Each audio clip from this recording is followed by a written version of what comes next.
Please be advised, we are not mental health professionals.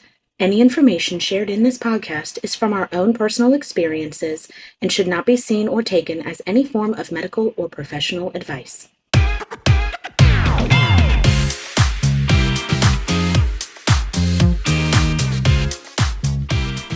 Hello, everybody, and welcome back to another episode of Victimless Podcast. We're your hosts, Jenn and Cat.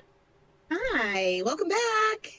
If you are just joining us, we are two friends that talk about recovery from abuse and compassion and ethics and treating each other better and treating ourselves better and all the wonderful things. So we appreciate you being here.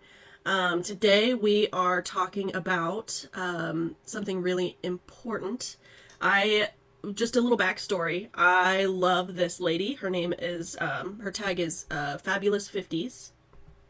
And she is essentially a mother who acted a lot like our moms in the ways that she didn't realize the hurt that she was doing to her kids.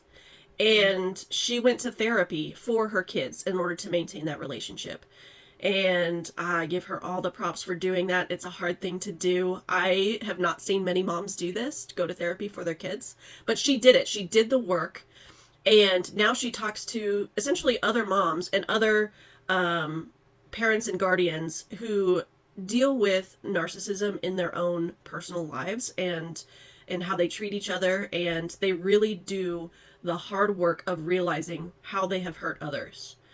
And so Fabulous 50s, she's wonderful. She's amazing. She is live almost every day on TikTok, and she essentially does what Jen and I do. But she does it, with community feedback.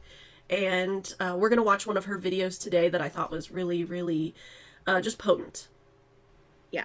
The video is a little bit longer, so we'll put the link below, but here's just a little snippet of what we're talking about. My oldest daughter doesn't speak to me. I decided to share this story today. Hi there. I was tagged in your video a few times, so I thought I would see if I could try to shed some light on the situation. My name is Crystal, and I am almost 57 years old, and my youngest child threatened to go no contact with me if I didn't heal my stuff. And so I know what you're going through. So you said, my oldest daughter doesn't speak to me. I'm amazed at how many parents I run into that are suffering from parental alienation. Now, I know it feels like you are suffering from parental alienation, but that whole verbiage tells me a lot. So I'm going to explain to you how it feels on the side of the adult child. Our children have tried to talk to us a million times and it fell on deaf ears. And so they're just done talking about it anymore. Now, I know your initial instinct is going to be, no. She didn't tell me. I swear she didn't. I know, because I thought that too. And then I went back to my son after I started this healing journey. And I said to him, did you try to tell me? He goes, yeah, tried to tell you a million times. I'm like, oh my God, why, how did I miss that? And then you said, however, I don't understand. And you can't fix something if you don't understand. I can't heal it if I don't know what caused it. So here's the key.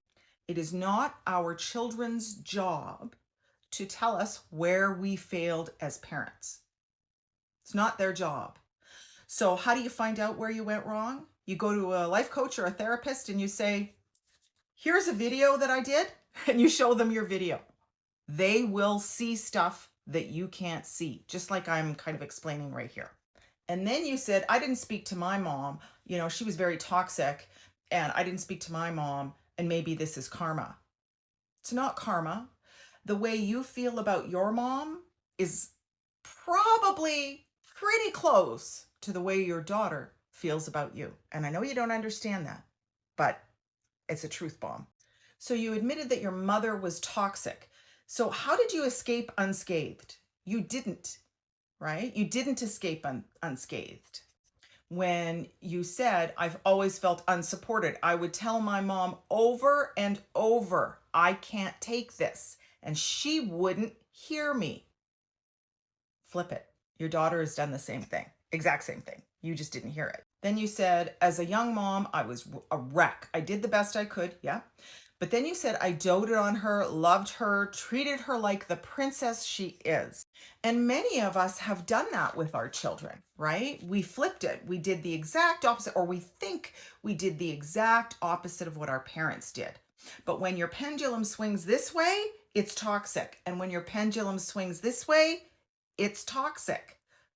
This is what we're all searching for and hoping for and want. Balance. Okay. And you're like, well, maybe she's punishing me. No, she's not punishing you. Here's the hard truth. This is all about who you are now. Our children are not punishing us when they go no contact. They are trying to save their own mental health. Just like you said, I can't be around my mom. She's too toxic and I can't fix it and she's not listening. Your daughter is doing the exact same thing with you. Exact same thing. When we were kids, we didn't have anybody to talk to. We didn't understand mental health. We didn't understand emotional intelligence. We didn't understand any of those things. Heck, when we were at home, we were punished, disciplined, and told we were needed to fall in line. When we went to school, we were punished and disciplined and told we need to fall in line. Whenever we tried to get out of line, we were put back in the box, right? Do not get out of line. And we had nobody to talk to, nobody to turn to. We all most of us just survived our childhoods. That's all. And then when we became parents, we thought, well, we're going to do it better. But here's where the kids know more than we know. They've been taught since very young children what mental health is, what emotional intelligence is, how to emotionally regulate themselves, what is toxic. We didn't even know that until we became adults. We are not suffering from parental alienation. That wording will keep you stuck forever. You are not suffering from parental alienation. Your child has gone no contact to protect themselves from your toxicity.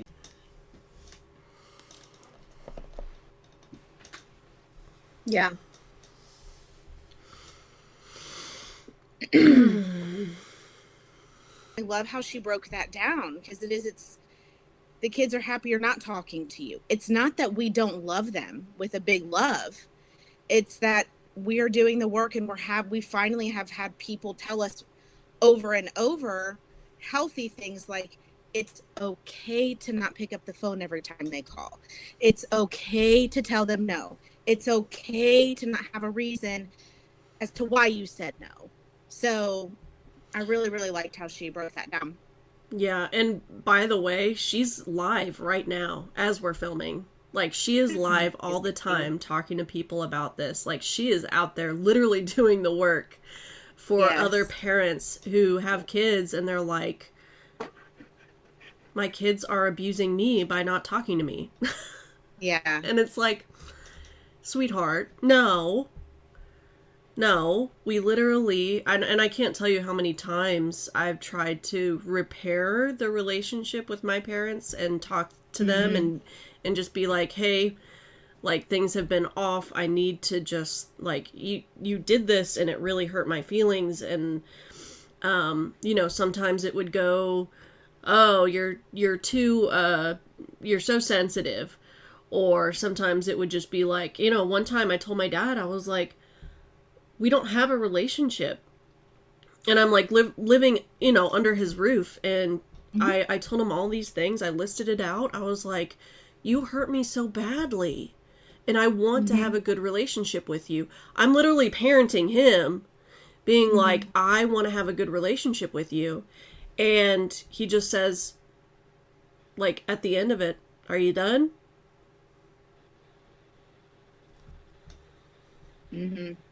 Feel better now? Yeah. Did you get it out? And that was the last time I tried to repair that relationship. Yeah. That was the last time. I made a promise to myself.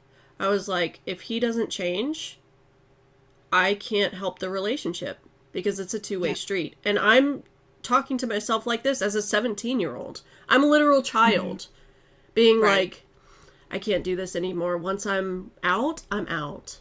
And if he wants to reach out to me and repair that relationship and show that he's really changed, I'll honestly talk to him about it and give it another go. But if that doesn't happen, it doesn't happen.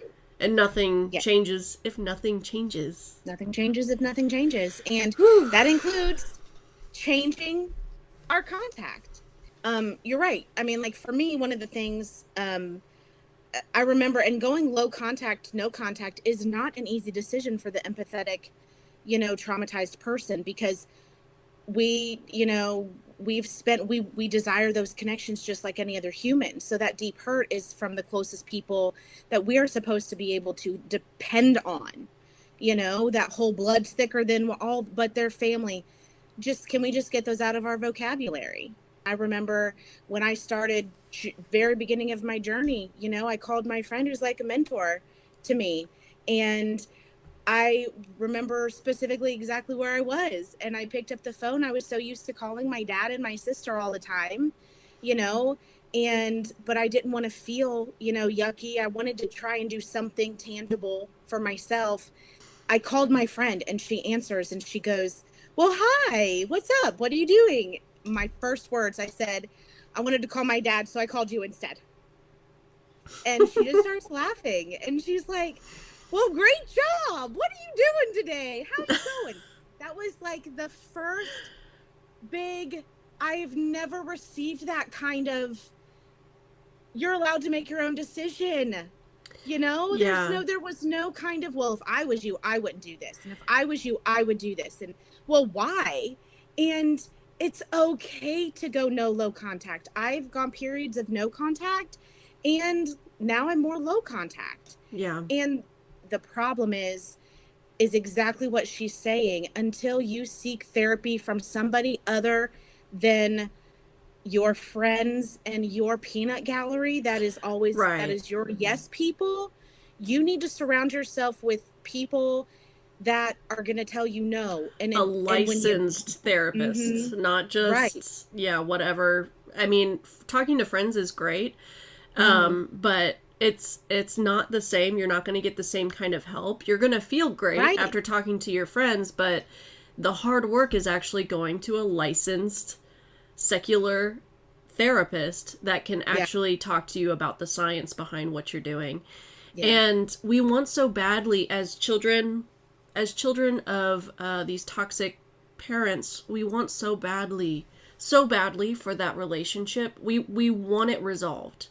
We want things to be better. We want it to be healthy. We really do.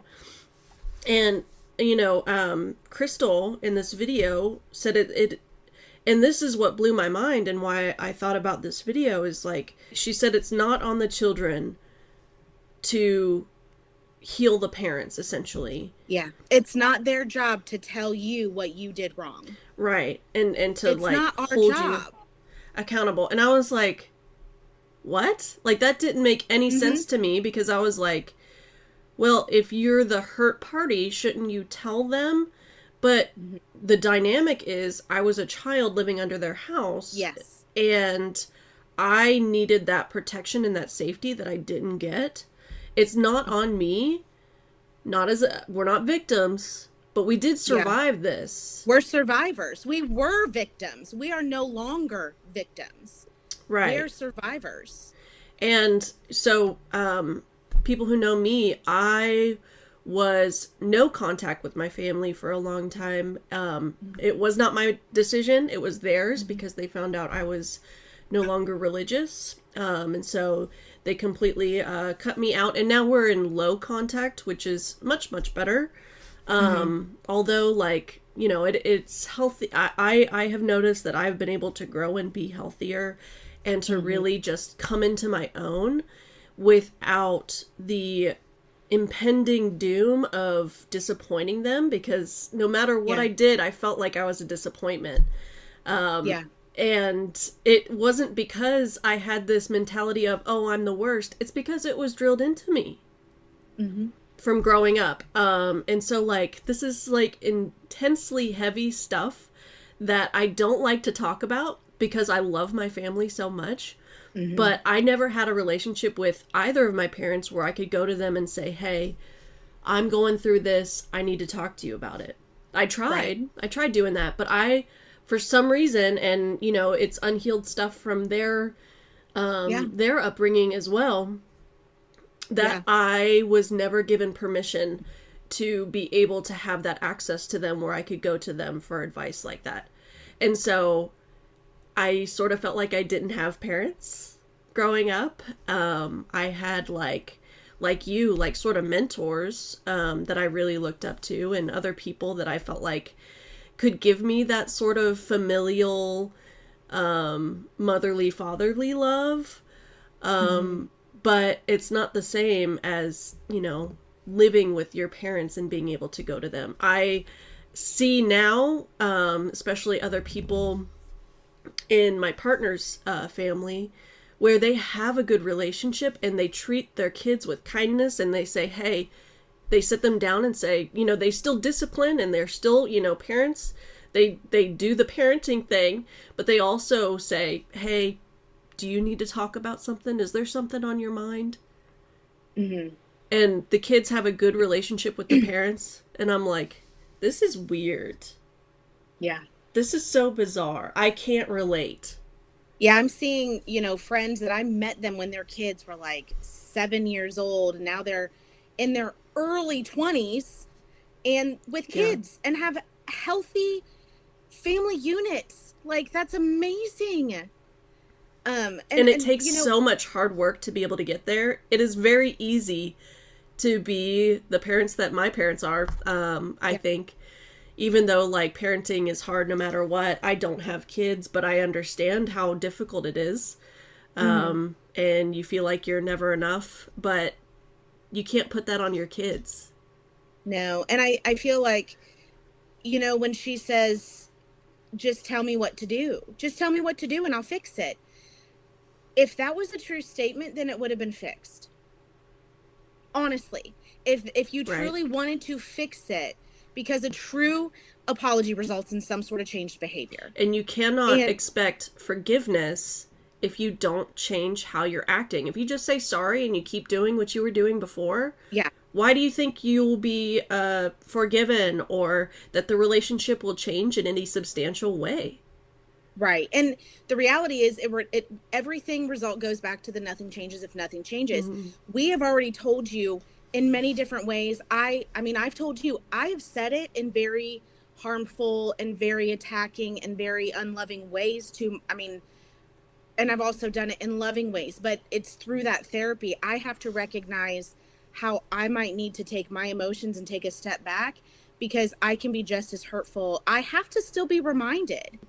We have to acknowledge that it's still hurt. If we hurt, other people hurt. So, I mean, I have had to go back and apologize and just reevaluate, and because I don't want to be that person. But we've changed our behaviors. I changed my behavior growing up, and I look like an adult. My birth certificate age says I'm an adult. I can do all adult things, but you've always treated me like an adult. You have to, you, as a child, you know, they see us as an adult, like we're supposed to get over it and and they view it as how they have compartmentalized and how they regulate their trauma and how they survive. But we are going in and causing a little bit of a rift there. And now they're like, well, just tell me what to do. And I will say the right thing because that's worked in the past. And like, for me, it would be like, well, fine, just okay. Like fine. A little Band-Aid over the situation. Yeah.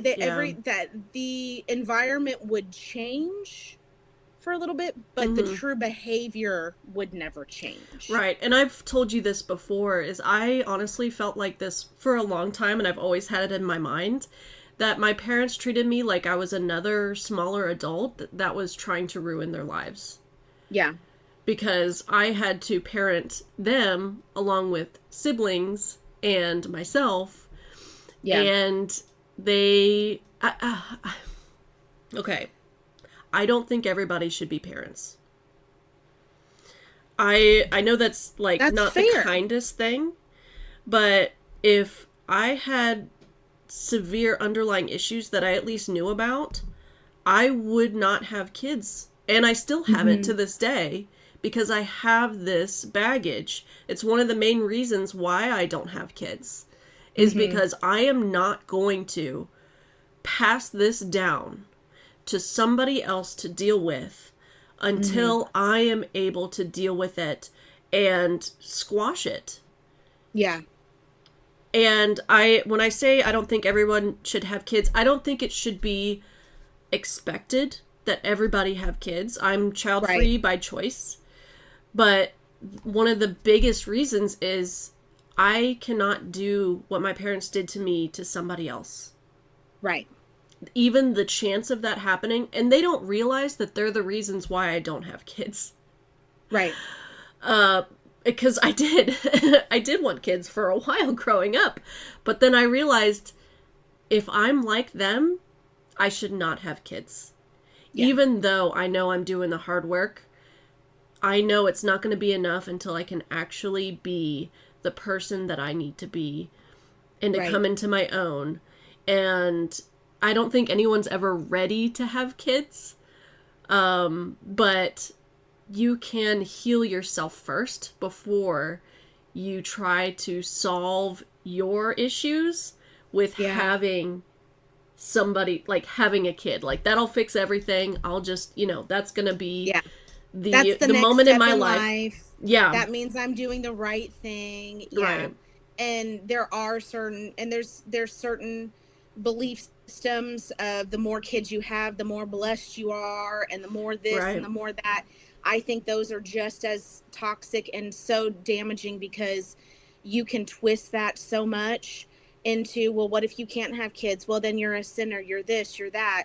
But, and like you and I don't have the same value system anymore. But I was very traumatized by the church and things like that. But truly, it's the only thing that's been in my life that's been a constant. But I've walked away a few times just to take a break, not like whatever, but it's the only thing that there's been a constant that hasn't changed in the God in the name Jesus. And those stories have stayed the same. And I'm very strong in my faith and what I believe, but but now I'm actually in a place where it's more confusing because of all the different things within that I was told. For me, that whole tell me what I did. Right. It does go back to that parenting. If you look at it and you can see it as your adult self and your child self, it's the same verbiage. Because if you make a mistake as a child, or say, it changed, the schedule changed to 5:15 from 5:10. Well, why didn't you tell me? You should have told me. But then when we tell them as a child, when we do tell them, oh my gosh, would you shut up I know, just get over it. You say one more thing and we're not going. Always the not right answer, right? Right. So that's why I felt like they were convinced that I was trying to ruin their lives. Right. Because they didn't want me there. Exactly. And when you say, just tell me, it's because they just want to word salad you, to placate you, and say, and yes, their behavior will change for a moment. The atmosphere will change for a moment, but true transformational change does not happen. They didn't fix the broken bone, they just put a Band-Aid over it, and then a Band-Aid over top of that, and then another Band-Aid, until it's like those people who do those videos. I've only seen like one or two. I'm not wasting my time on them, but some people are really into it, which is great, where they do like 100 layers of nail polish. Oh my gosh. Or 100 layers of whatever, and then you're like, Jenna Marbles, please come back to the internet, we miss you.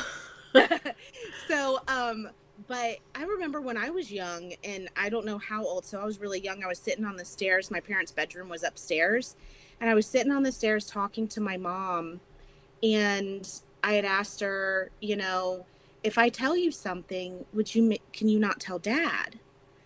And I will never forget, as a young child, prepubescent, young child, she looks at me and says, absolutely not. I married your dad, and I can tell him whatever I want to. Now, I can see that as an adult in my healed, like the healing that I've done self now, and understand that as it could have been.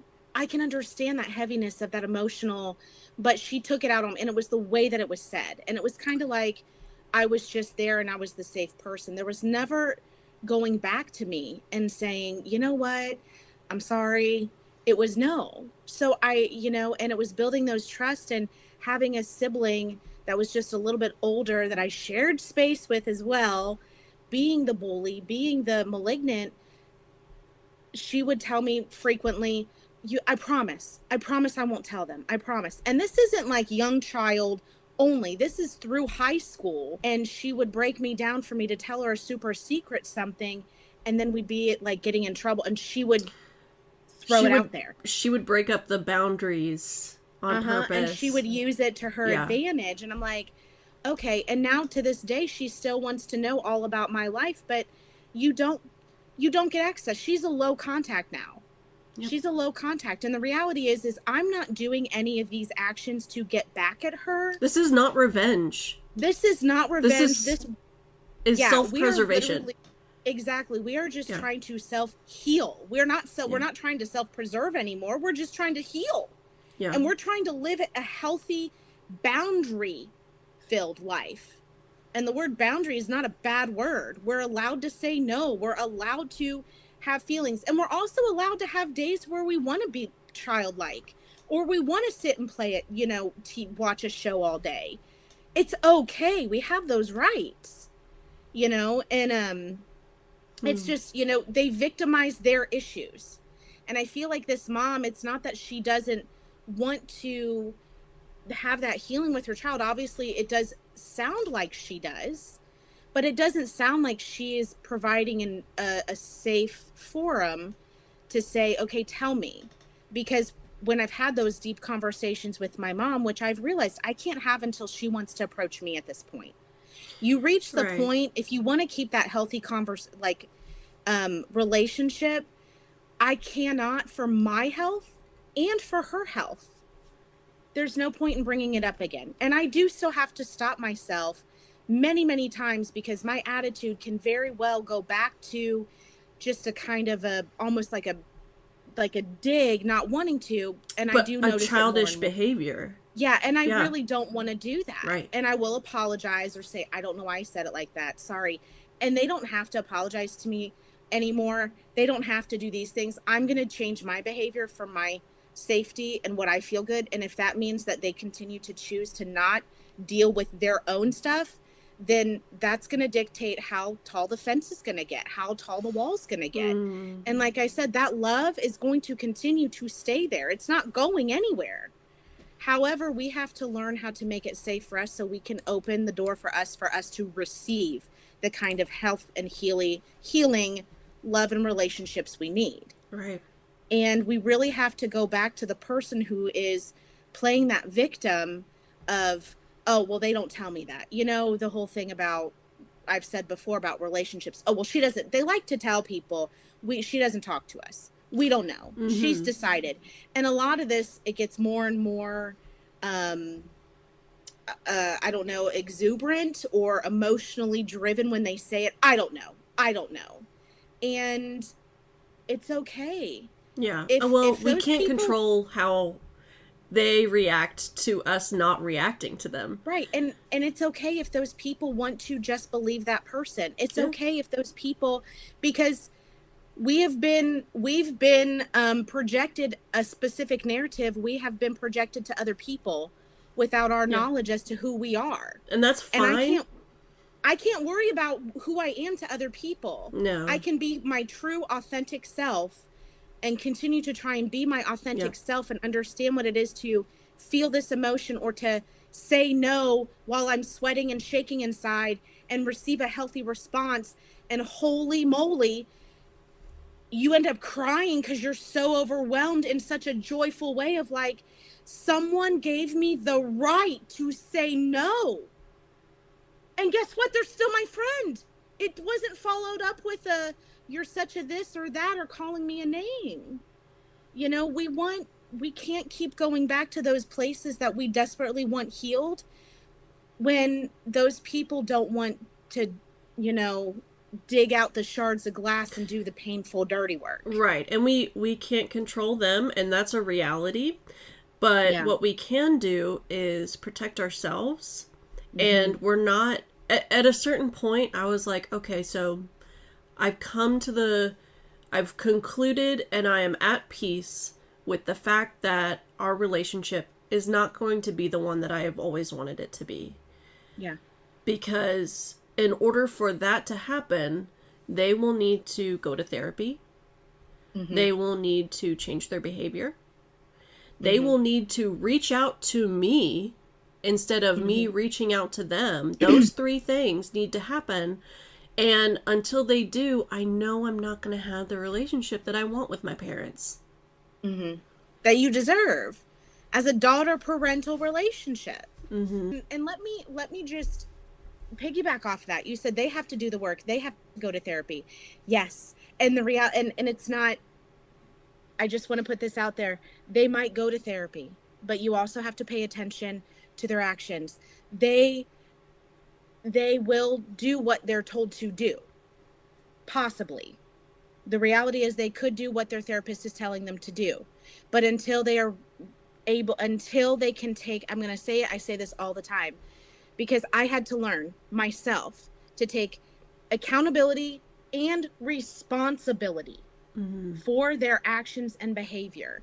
It doesn't mean you have to go back and say you're sorry and make up for the thousands of things or hundreds of things. It means you change your behavior going forward.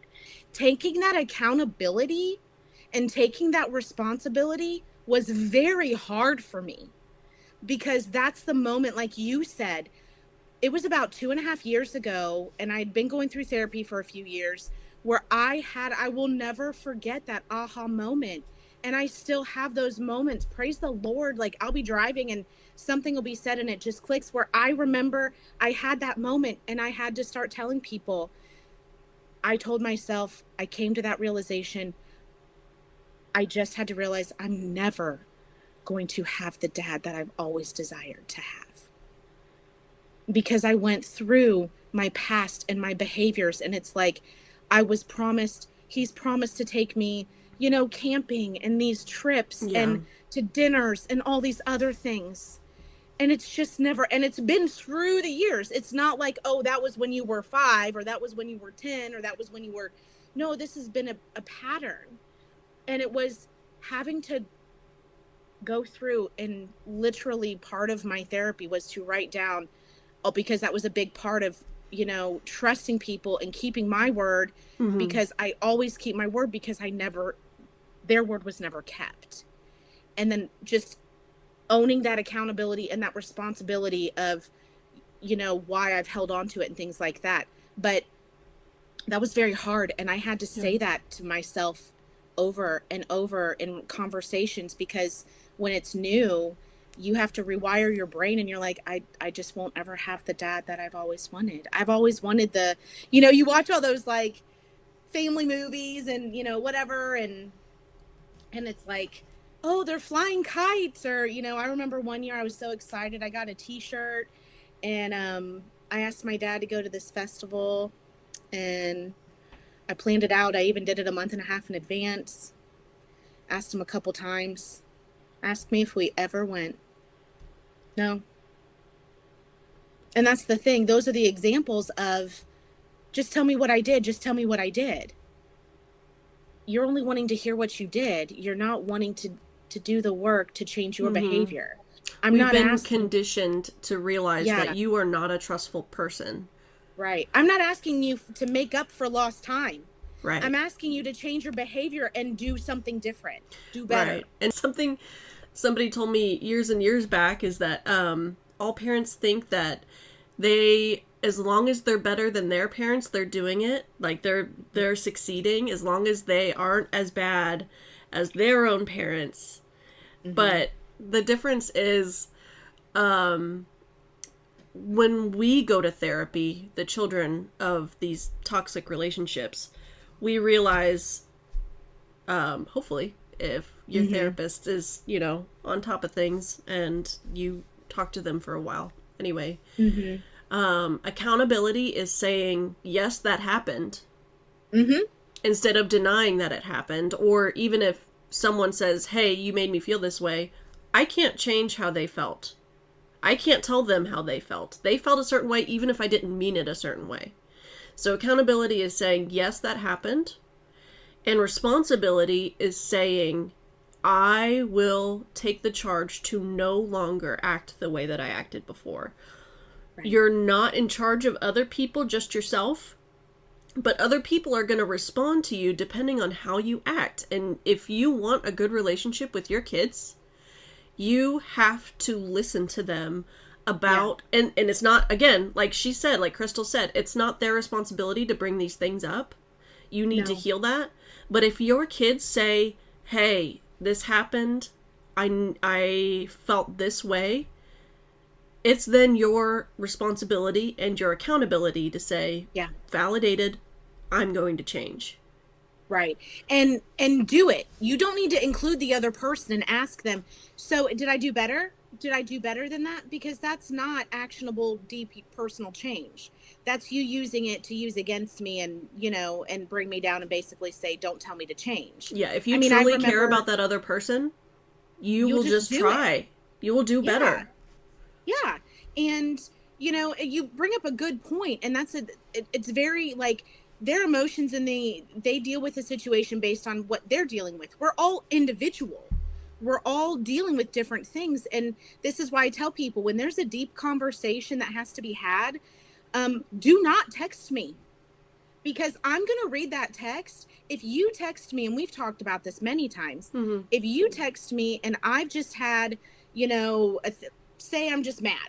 Say I'm mad and everything's going bad, and I woke up on the wrong side of the bed, and I'm grumpy, and then I'm more grumpy because I'm grumpy, and you text me something and I read it, and you text me like, hey, just wanted to remind you, not trying to rush you. I was looking for the paper in the file today.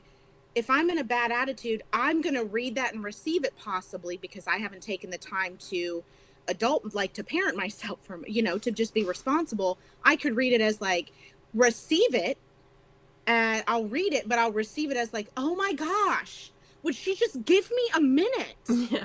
And then I'm mad at you.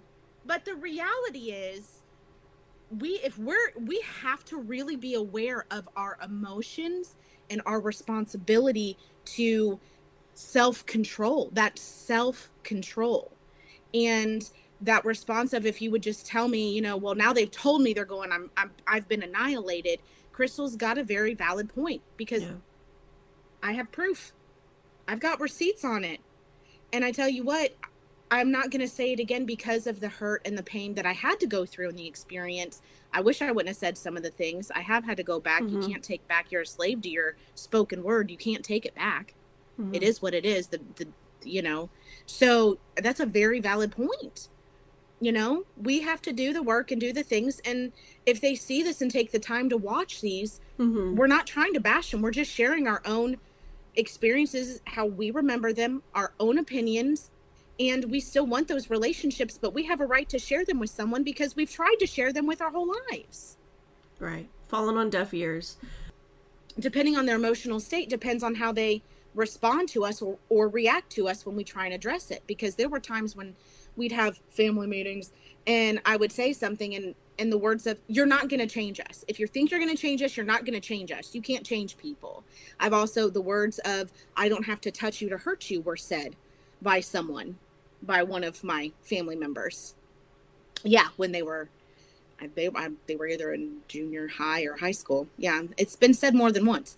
Just saying those things, so, and that's the going back and looking at those receipts, but not filing those receipts anymore. It's like, all right, I went ahead, I submitted them to the IRS. It's their stuff now. It still happened. It's on file somewhere. Balls in your court. I'm not right. Speaking of tax day. So, I mean, that's just, it is what it is. So, and just some of the things, it's like, tell yourself it's okay. That's just one of the biggest things. Call somebody else. Right. If you want to tell your parent, you've done it with me, I've done it with you. Like, oh my gosh, I just wanted to say this, but I had to remind myself. Why? Why do I need to say it? What is the purpose of me needing to say it? How will it resolve anything? Yes. Will there be any? Exactly. So nothing's going to change, but you get into that mindset, and it's really difficult. But the thing about Crystal, follow her. It's at Fabulous50s on TikTok.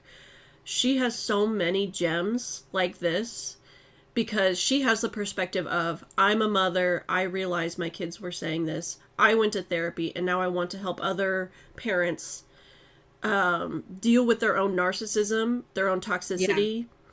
And I wish there were more people like her, but I think she is doing so many, and I know we'll like circle back to her again because she's got incredible videos that really have helped me realize as a child, I just needed an adult to say that.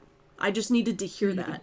Even though I'm never going to hear that from my own parents, I needed to hear a parent, I needed to hear a mom say those things. Yeah. Yes. It's heavy. It's heavy. Yeah. And just hearing even a stranger. Yeah. Even hearing a stranger say, I messed up. I need to make it right with my kids. Yeah. I won't say near because it has brought me to tears, but it nearly just makes me have that longing feeling. Yes. And I want my mom. I want my mommy. When I felt that about my dad, I remember it was like the deep grieving. Like, I wanted that so bad. And like you said about having kids, all I wanted, I just wanted to be a mom. Like I wanted to be, but like we've mentioned before, the detriment of not having even one healthy parent. I just thought like, okay, but my own parents don't accept me. This is a reality. This is how I viewed myself. My own parents don't accept me. So how in the world am I going to be a good parent if I can't even be accepted by these parents? And this isn't revenge. We're not giving them grandkids, but it's not because we want to take revenge on them. I didn't know I was worth loving for so many years. I spent my life hurting and damaging my body and my brain and my soul because I was trying to become this outer appearance. So you would accept my inner appearance or inner person. So, I mean, I'm not going to, it's been more fun. Band-Aids. It's Band-Aids on top of Band-Aids. Yeah. I mean, I don't mind. I will sport the scars. And if I've got stories, but you know what? They make me stronger. Mm-hmm. I am not perfect. I am not a perfect person. I make mistakes. I hurt people's feelings, but that's not an excuse. I need to be able to take someone else's criticism and but I also should have the right and the ability to give it back in a very healthy communication and healthy conflict and resolution. So I love that. Yeah. Ooh, the lolly. Yeah, that's a big one. So, but, I think we've hit a lot of points today. Yeah. So if you guys have any, of course, this is kind of a hard one. Not really going to ask for tips or tricks this week, but are you someone who's had this deep conversation with your mom or your dad? How did it go? If you have successfully been able to have this conversation and start the repair process or start the healing process, intertwining with that parent, please tell us. We want success stories. We would love to hear from you. Send us an email. We'll give you a shout out. We just want to, continue to cultivate this community. Thank you for all of those who've already reached out. We are loving all of the getting to know you.